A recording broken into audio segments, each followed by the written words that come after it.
The year is 2006, and a much younger me is in need of a digital camera upgrade. So I went upstairs to the company store, I got out my Kodak bucks, and I purchased this. The Kodak EasyShare Z612. In today's video, we're going to talk about how this little point and shoot helped lead to the fall of the film giant. Welcome to Auto Elysium. I'm Scott Anderson, and this is my Kodak EasyShare Z612 that I've had for about 14 years.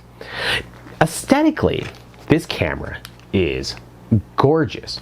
We've got a nice silver plastic paint job. Clearly it's plastic, but it actually looks nice and modern.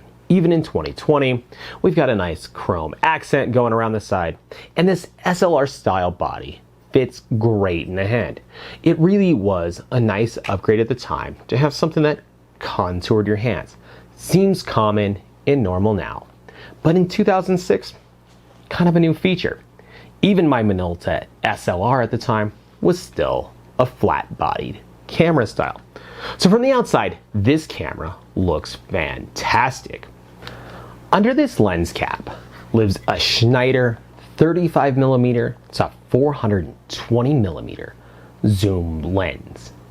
These big zooms were really popular in 2006, and it was one of the things that drew me to this particular camera. On the top of the camera, we have on and off, flash controls, macro and landscape, a timer control, and of course, our mode dial. Some of these are really useful and some are pretty gimmicky. Auto, program mode, aperture priority, shutter priority, manual are all really great modes. Favorites, I found to be pretty gimmicky. The video mode is cool, but still not ready yet by 2006. We've got some filters, we got night portraits, and sports. Not that this camera should ever be used for sports. Also on top, we have that built-in flash that we really kinda need with this camera. On the back of the camera, we have a decent, for 2006, LCD and an EVF. The EVF is pretty bad and really only good for lining up your shot, but it's better than nothing on a bright day. And to the left of the EVF, we have an EVF LCD selection button. To the right of the EVF is our zoom control, so we have wide and telephoto. We have the jog control, which we'll talk more about later. We've got an info button, which is pretty nice because it brings up our histogram and some other info stuff. We have a review button, which allows us to scroll through our own old pictures using the four-way control button. On the bottom, we have a menu button, which allows us to scroll through the Kodak menu system, which is okay. Most of the stuff you really need is on the first page, but when you're trying to get into it, you gotta go down to setup menu, which brings us to another sub menu. And if you wanna go back, the return button's at the top. So as soon as you're scrolling down, say maybe you wanna adjust your image stabilization to go back, you've gotta go up and hit return to go to the menu we're just on. So it's not quite as good as it could be. But we have the ability to share photos. We can print directly, I'm guessing over the EasyShare link. We've got some email options, which personally I never used. Some print options. Really, this was made to be docked. On the bottom of the camera, we've pretty much got everything you'd want. We've got a tripod mount, we've got a place for our EasyShare to dock to, we've got our battery door with the battery, and the SD card.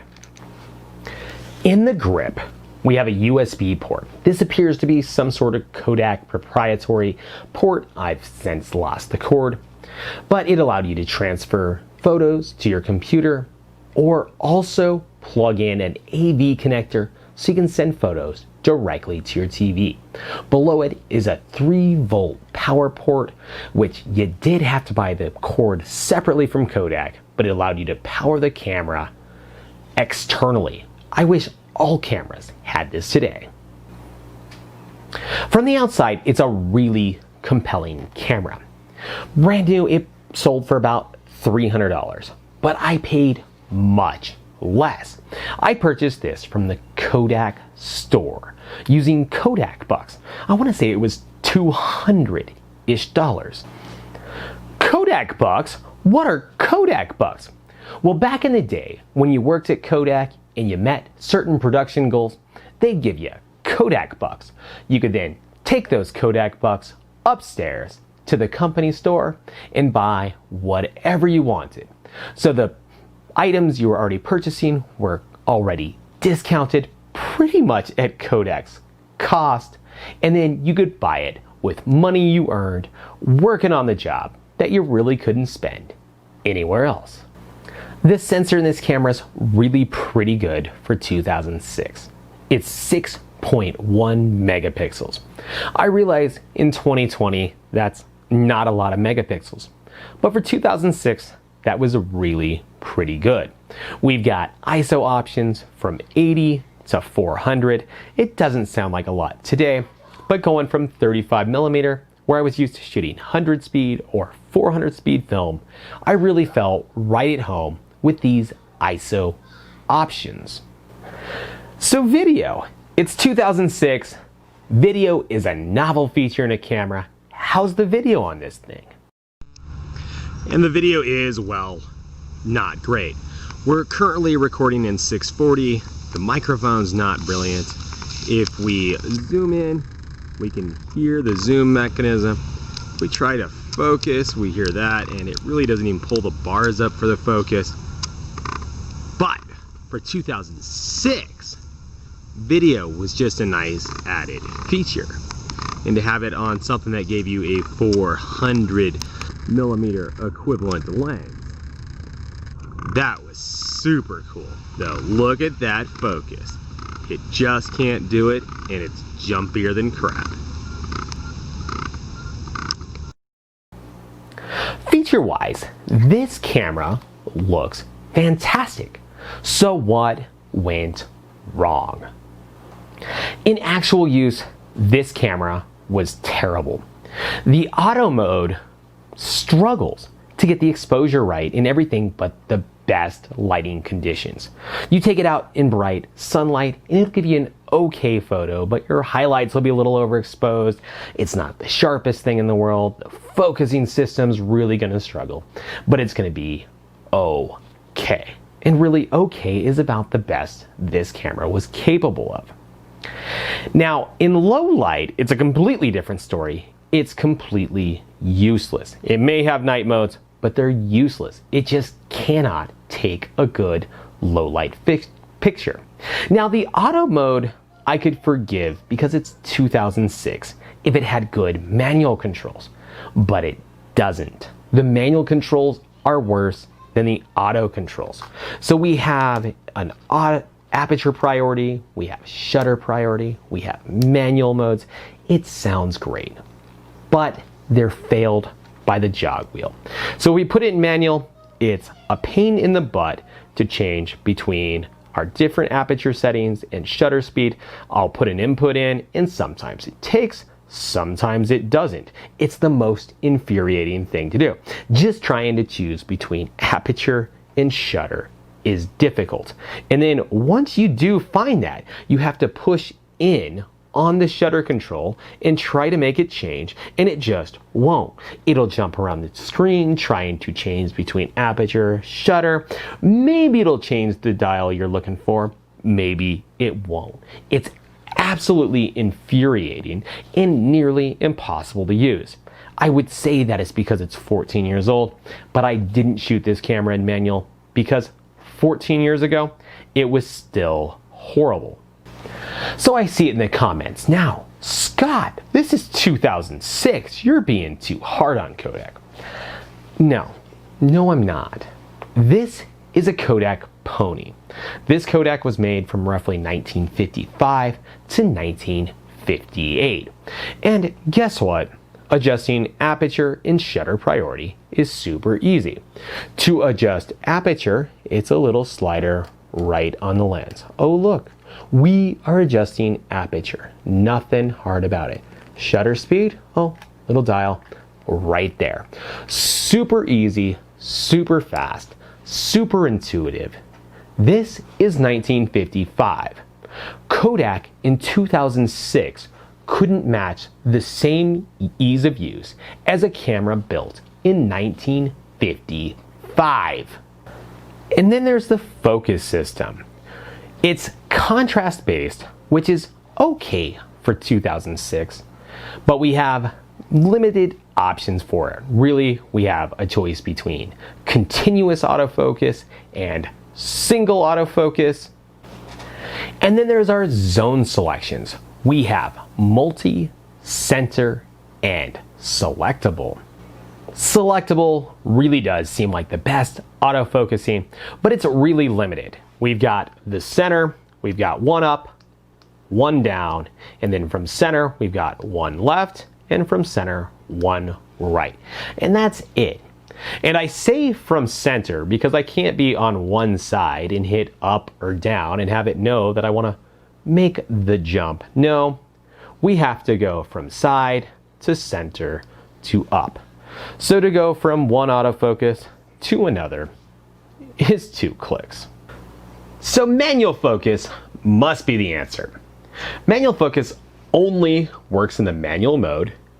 To access it, you use your focus button, which is your macro, to landscape, and then you adjust it using the arrows on the keypad. And it does a nice little punch in. But the problem is when you try to look at the back screen to see if it's in focus, it's just never in focus. Honestly, I don't know if it's just the LCD so bad that I can't see if it's in focus, or if there's something wrong with the controls, or what. But in manual focus, I can't make it focus. So what I was left with was a camera that struggled to expose the image correctly and was generally out of focus, and the manual modes were so bad I didn't use them, and this camera did not inspire me to shoot pictures. It really was that bad to use. So what went wrong? Well, it says on the bottom of the camera. If we read the bottom of the camera, it says, made in China, designed in Japan, for Eastman Kodak Company, Rochester, New York. Kodak didn't really have anything to do with this camera. They didn't design it. They didn't make it. They, at best, sent some specs to somebody else to design, and then somebody else made it. Kodak didn't do jack to make this camera. And that's why this camera sucks. It was a camera that was ordered to sell. Kodak at the time only wanted to sell their name. They didn't really make digital cameras.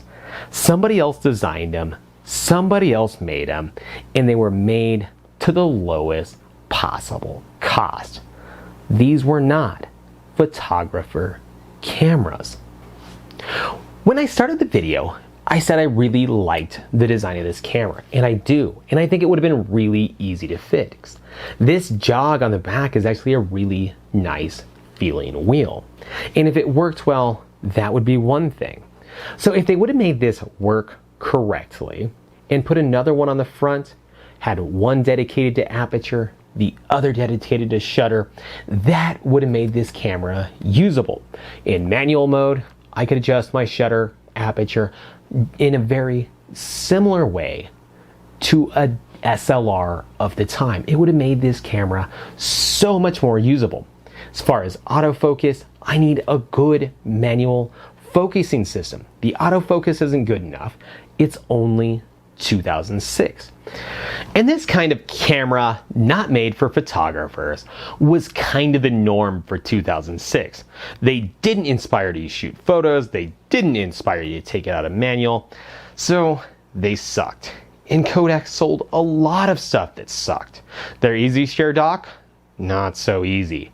Their printers they tried to make, they wouldn't even make it through the first ream of paper before the printer head went bad.